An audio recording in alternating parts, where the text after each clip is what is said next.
സങ്കീർത്തകന്റെ പുസ്തകം 109 അധ്യായം 17 വാക്യം. ശപിക്കുക അവന് ഇഷ്ടമായിരുന്നു, ശാപങ്ങൾ അവൻ്റെ മേൽ നിപതിക്കട്ടെ. അനുഗ്രഹിക്കാൻ അവൻ ഇഷ്ടപ്പെട്ടില്ല, അത് അവനിൽ നിന്ന്, അനുഗ്രഹങ്ങൾ അവനിൽ നിന്ന് അകന്നു നിൽക്കട്ടെ. അതിശക്തമായ ഒരു വചനമാണിത്. ശപിക്കുന്നവൻ്റെ മേൽ ശാപങ്ങൾ നിപതിച്ചുകൊണ്ടേയിരിക്കും. അനുഗ്രഹിക്കാത്ത ഒരുവനും ഒരനുഗ്രഹവും ലഭിക്കുകയില്ല.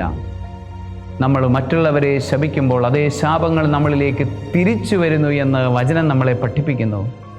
മറ്റുള്ളവരെ നമ്മൾ അനുഗ്രഹിക്കുന്നില്ല എങ്കിൽ നമുക്ക് യാതൊരു അനുഗ്രഹവും കിട്ടുകയില്ല എന്നും വചനം നമ്മളെ പഠിപ്പിക്കുന്നു. ആകയാൽ ശപിക്കുന്ന തിന്മയെ നമുക്ക് മാറ്റി നിർത്താം. പകരം എല്ലാവരെയും അനുഗ്രഹിച്ച് നമുക്ക് പ്രാർത്ഥിക്കാം. സർവശക്തനായ ദൈവം, പിതാവും പുത്രനും പരിശുദ്ധാത്മാവും നിങ്ങളെല്ലാവരെയും അനുഗ്രഹിക്കുന്ന കൃപ കൊണ്ട് സമൃദ്ധമായി അനുഗ്രഹിക്കുമാറാകട്ടെ. ആമേൻ.